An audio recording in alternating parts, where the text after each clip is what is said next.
Bismillahirrahmanirrahim. Assalamualaikum warahmatullahi wabarakatuh. Alhamdulillahirabbil alamin wa bihi nasta'inu ala umuri dunya waddin. Wassalatu wassalamu ala sayyidina Muhammadin wa ala alihi wa ashabihi wa man tabi'ahum bi ihsanin ila yaumiddin. Nas'alullaha subhanahu wa ta'ala ayyamunna alaina bil ilmin nafi' wal 'amalis salih wa an yufaqqihana fid din wa an yaftaha lana futuhal 'arifin wa an yarzuqana al-ikhlasa fil aqwali wal a'mali. Allahumma amin.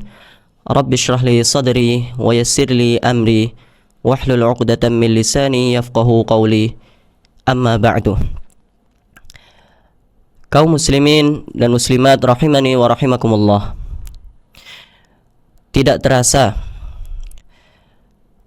sekarang kita semua berada pada bulan-bulan haji, di mana itu menjadi pertanda bahwasanya salah satu di antara hari yang mulia, di antara hari-hari yang Allah Subhanahu wa taala ciptakan, yaitu hari raya Idul Adha, itu akan segera tiba. Dan di antara amalan-amalan yang mulia yang disyariatkan oleh Allah Subhanahu wa taala pada hari Idul Adha, salah satunya di antaranya adalah berkurban atau al-udhiyah. Maka oleh karena itu,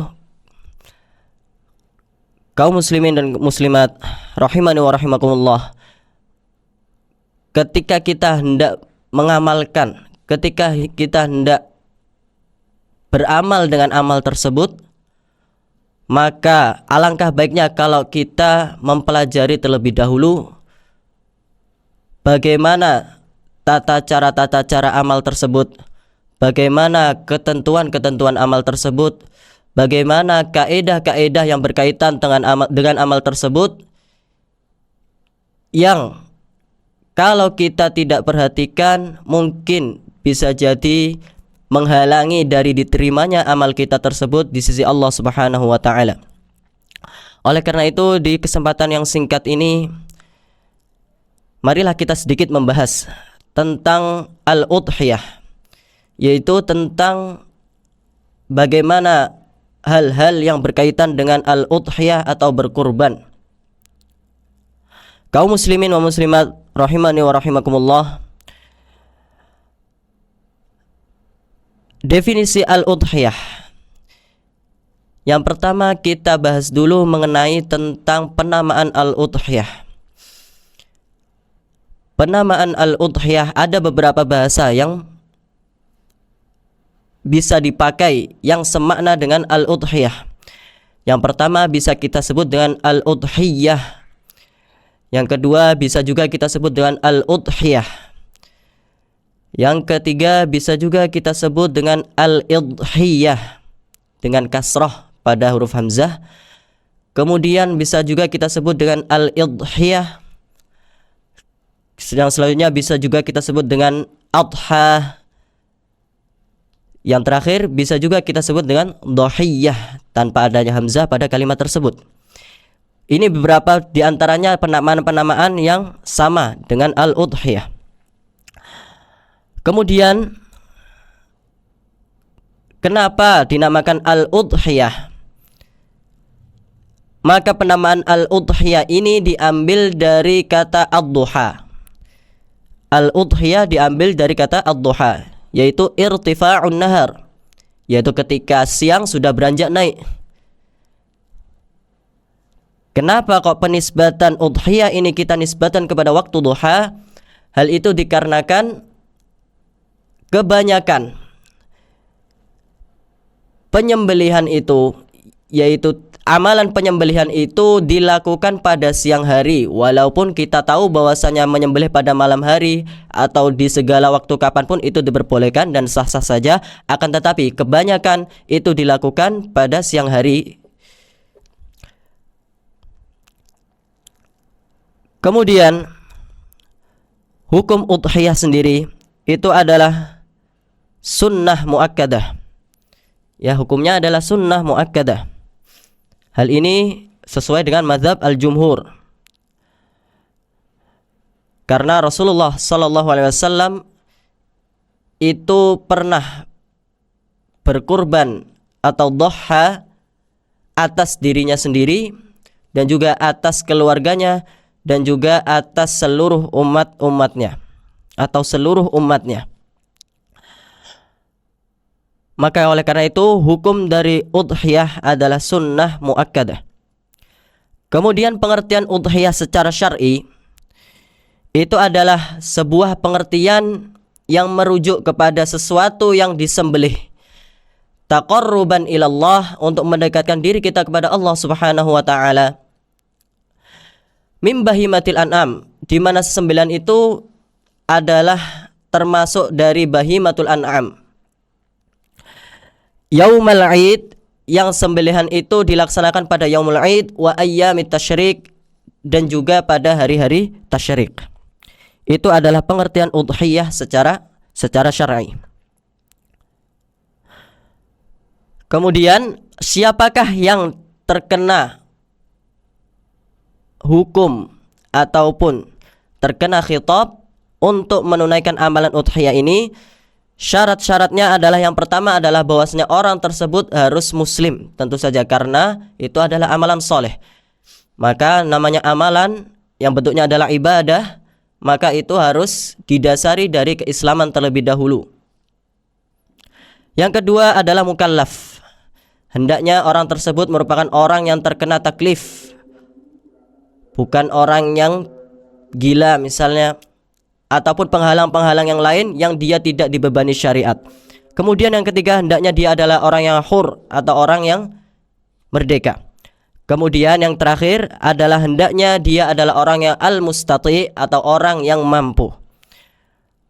Patokan mampu di sini adalah ketika seseorang itu memiliki sejumlah harta yang lebih, sejumlah harta yang lebih dari nafkahnya untuk dirinya sendiri dan juga nafkah untuk orang-orang yang wajib dia nafkahi pada hari Id dan juga pada hari tasyrik. Berarti di sini ada 4 hari. Maka kalau dia memiliki kelebihan harta setelah dia mampu menafkahi sejumlah itu, yaitu untuk menafkahi dirinya sendiri dan juga menafkahi siapa saja yang wajib baginya nafkahnya dari yaumil Id sampai hari tasyrik, maka dia diwajibkan atau dikenai sunnah muakkadah atau dikenai syariat untuk berudhiyah. Oleh karena itu maka tidak dikenai tuntunan untuk udhiyah ketika orang tersebut tidak mampu sesuai dengan syarat yang telah disebutkan tadi. Kemudian udhiyah ini ketika kita berbicara tentang bahwasanya dia memiliki hukum sunnah muakkadah, hal ini bisa bermakna bahwasanya sunnah di sini adalah sunnatu ain, yaitu sunnah yang terkena hukum untuk masing-masing individu ketika orang itu sendiri. Kemudian bisa juga kita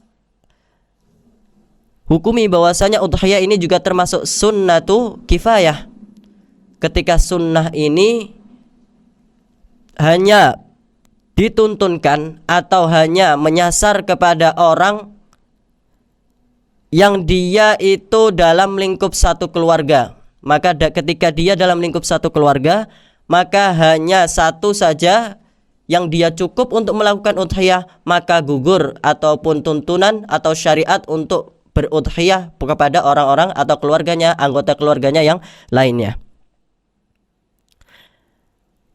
Akan tetapi walaupun telah gugur untuk sunnah ataupun syariatnya, akan tetapi tidak menjadikan pahala dari udhiyah tersebut itu untuk terbagi ataupun bisa didapatkan oleh satu keluarga. Pahala tetap didapatkan oleh orang yang berudhiyah saja. Itu menurut pendapat Ibnu Hajar. Tapi menurut pendapat lain, Imam Raghib mengatakan bahwasanya pahalanya juga terdapat pada orang-orang yang atau anggota keluarga dari orang yang berudhiyah tersebut. Kemudian udhiyah bisa berubah hukumnya menjadi wajib dengan dua keadaan. Yang pertama ketika dia bernazar, yang kedua ketika dia mengatakan bahwasanya hadza udhiyah. Dia menunjuk suatu hewan, kemudian dia mengatakan bahwasanya hadza udhiyah. Maka baginya pada saat itu adalah hukum yang wajib. Maka dia harus berudhiyah pada tahun tersebut. Kemudian setelah kita mengetahui apa itu udhiyah, bagaimana hukumnya, maka kita sekarang akan masuk kepada syarat-syarat udhiyah. Min syurutil udhiyah, di antara syarat udhiyah yang pertama adalah hendaknya dilakukan pada hari Id dan juga 3 hari tasyrik. Dan ini merupakan pendapat Imam Syafi'i rahimahullahu taala. Berarti di sini ada hari Id 1 hari, kemudian hari tasyrik yang jumlahnya adalah 3 hari, 4 hari. Berarti 1 hari Id dan juga 3 hari setelahnya itu merupakan waktu yang diperbolehkan untuk berudhiyah. Adapun mazhab yang lain mengatakan bahwasanya udhiyah hanya bisa dilakukan 3 hari, yaitu pada hari Id dan juga 2 hari tasyrik setelahnya, tidak pada hari ketiganya. Kemudian syarat yang kedua, udhiyah hanya bisa dilakukan pada bahimatul an'am ataupun pada hewan-hewan tertentu saja. Yang pertama adalah al-ibil, yang kedua unta, yang kedua adalah al-baqar atau sapi, yang ketiga adalah al-ghanam atau kambing, baik itu dari segala dari apapun jenisnya. Unta baik itu yang berpunuk 1 ataupun yang berpunuk 2. Baqar baik itu sapi seperti sapi biasa ataupun jenis kerbau. Kambing maupun dari jenis domba ataupun jenis kambing biasa. Kemudian syarat yang selanjutnya adalah hendaknya hewan-hewan tersebut telah mencapai umur yang sudah layak untuk disembelih. Pada unta dia hendaknya berumur 5 tahun, masuk ke tahun yang ke-6. Kemudian pada sapi hendaknya dia berumur 2 tahun, masuk ke 3. Kemudian pada ad-dha'n atau domba hendaknya dia telah berumur 1 tahun, masuk ke tahun kedua, atau boleh dia kurang dari 2 tahun tapi telah tanggal gigi depannya, kemudian telah tumbuh gigi yang baru. Kemudian untuk ma'az atau kambing itu dia harusnya berumur 2 tahun, masuk ke tahun yang ketiga. Kemudian syarat selanjutnya adalah hendaknya tidak memiliki aib. Hendaknya hewan-hewan yang hendak dijadikan udhiyah tidak memiliki aib ataupun kekurangan. Dengan ketentuan, apa yang dimaksud dengan aib atau kekurangan di sini adalah kekurangan yang bisa merusak ataupun mengurangi daging dari hewan tersebut. Baik itu secara zahir mengurangi, contohnya terlalu kurus, ataupun benar-benar hilang dagingnya, misalnya kakinya nggak ada, cuma 3 kakinya, ataupun kekurangan-kekurangan yang mengurangi daging bukan secara zahir, tapi secara efek ataupun yang menyebabkan dia untuk kurang dagingnya. Contohnya misalnya seandainya kambing tersebut adalah kambing yang gila, maka kambing yang gila itu akan berpengaruh, karena kambing yang gila mungkin bisa jadi akan mengurangi kadar makannya dia ketika nanti digembala. Kemudian ketika dia berkurang asupan makannya, maka otomatis dia akan berkurang itunya dagingnya atau kadar dagingnya. Kemudian syarat selanjutnya adalah hendaknya meniatkan udhiyah, baik itu ketika waktu menyembelih ataupun bisa sebelumnya. Waktu menyembelih adalah untuk yang dia udhiyahnya sunnah muakkadah, kemudian bisa meniatkan sebelumnya kalau seandainya udhiyah tersebut adalah udhiyah yang nazar atau yang wajib. Kemudian syarat selanjutnya adalah waktu udhiyah. Kapan hewan-hewan itu sudah mulai boleh disembelih adalah dimulai ketika telah tulu'us syams yauman nahri wa mudhiyi qadri raka'atain.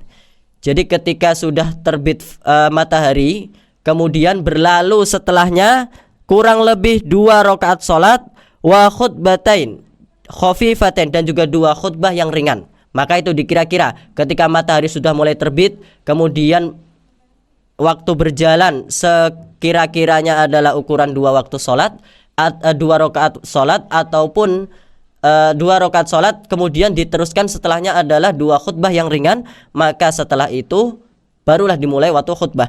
Tidak disyaratkan atau tidak harus disyaratkan bahwasanya dia telah sholat Id terlebih dahulu. Oleh karena itu berarti sebelum sholat Id sudah diperbolehkan untuk menyembelih. Kemudian yang selanjutnya adalah wajib baginya untuk bersedekah dengan daging yang telah dia sembelih, dengan syarat-syarat tentunya. Yang pertama adalah hendaknya yang disedekahkan adalah daging. Maka tidak boleh atau tidak dihitung kalau seandainya yang disedekahkan adalah jeroan misalnya. Kemudian yang kedua, hendaknya disedekahkan dalam keadaan mentah. Maka tidak boleh kalau sudah dimasak. Kemudian syarat yang ketiga, hendaknya disedekahkan dalam keadaan basah. Maka tidak boleh menyedekahkan daging yang sudah dikeringkan. Kemudian syarat selanjutnya, hendaknya disedekahkan kepada seorang yang muslim. Maka tidak boleh memberikan daging ini atau tidak sah ketika daging ini diberikan kepada seseorang yang kafir. Karena daging kurban atau udhiyah itu adalah dhiyafatullahi lil muslim, adalah jamuan Allah Subhanahu wa taala kepada kaum muslimin, maka hendaknya diberikan kepada kaum muslimin. Kemudian hendaknya diberikan kepada fakir dan juga miskin dari kaum muslimin. Yang terakhir, hendaknya kadar dari sedekah yang disedekahkan itu adalah ukuran minimal yang bisa disebut sedekah, bukan hanya sedikit, misalnya 1 potong. Kalau seandainya itu tidak bisa disebut sedekah, maka jangan atau tidak sah sedekahnya, harus minimal bisa disebut sebagai sedekah. Kemudian 3 yang terakhir, yang ke-8 adalah tidak sah ketika dia menjual atau tidak boleh menjual daging udhiyahnya. Maka kalau dia menjual, maka udhiyahnya tidak sah. Kemudian syarat yang selanjutnya adalah ketika dia tadi udhiyahnya adalah udhiyah yang wajib karena nazar, maka dia wajib menyedekahkan seluruh dari apa yang dia udhiyahkan tadi, tidak memakannya sedikit pun. Berbeda dengan yang sunnah, karena yang sunnah itu afdolnya dia memakan sedikit dari apa yang dia sembelih. Karena Allah Subhanahu wa taala berfirman, "Wa kulu minha", makanlah sebagian darinya. Kemudian syarat yang terakhir adalah makruh hukumnya bagi orang yang hendak berudhiyah itu untuk memotong atau mencukur sebagian rambutnya, apapun itu bagian rambutnya, walaupun aslinya rambut tersebut itu adalah sunnah untuk dicukur. Misalnya mohon maaf bulu kemaluan ataupun bulu ketiak, itu sunnah bagi kita untuk mencukurnya, tapi karena alasan udhiyah ketika itu menjadi makruh bagi orang yang hendak berudhiyah untuk mencukur bulu-bulu tersebut. Begitu pula makruh untuk mencukur atau memotong kuku ketika dia hendak udhiyah.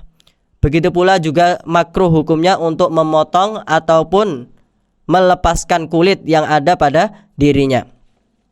Dan hal ini berlaku dimulai fi asyri Dzulhijjah, dari awal atau 10 pertama bulan Dzulhijjah, hatta yudhi, sampai dia benar-benar telah menyembelih sembelihannya, baru dia tidak terkena hukum karahah ataupun hukum makruh dari perkara tersebut. Sebagaimana sabda Nabi sallallahu alaihi wasallam, "Idza dakhalat asyru Dzulhijjah", kalau sudah masuk 10 Dzulhijjah, "wa arada ahadukum ayyudhhiya", dan salah satu di antara kalian hendak berudhiyah, "fala ya'khudh syai'an min sya'rihi", maka janganlah dia mengambil sebagian dari rambutnya, wala min dhufrihi, dan juga sebagian dari kukunya. Itulah di antara hukum-hukum yang berkaitan dengan udhiyah. Semoga dengan kita sedikit mempelajari hukum-hukum tersebut bisa lebih memantapkan hati kita untuk mengamalkan amalan tersebut, dan semakin yakin atau tertanam keyakinan dalam diri kita bahwasanya amalan tersebut akan diterima oleh Allah Subhanahu wa taala karena sudah sesuai dengan tuntunan syariat Allah Subhanahu wa taala. Mungkin hanya ini saja yang bisa saya sampaikan. Apabila ada kurang dan salahnya saya mohon maaf. Akhirul kalam, assalamualaikum warahmatullahi wabarakatuh.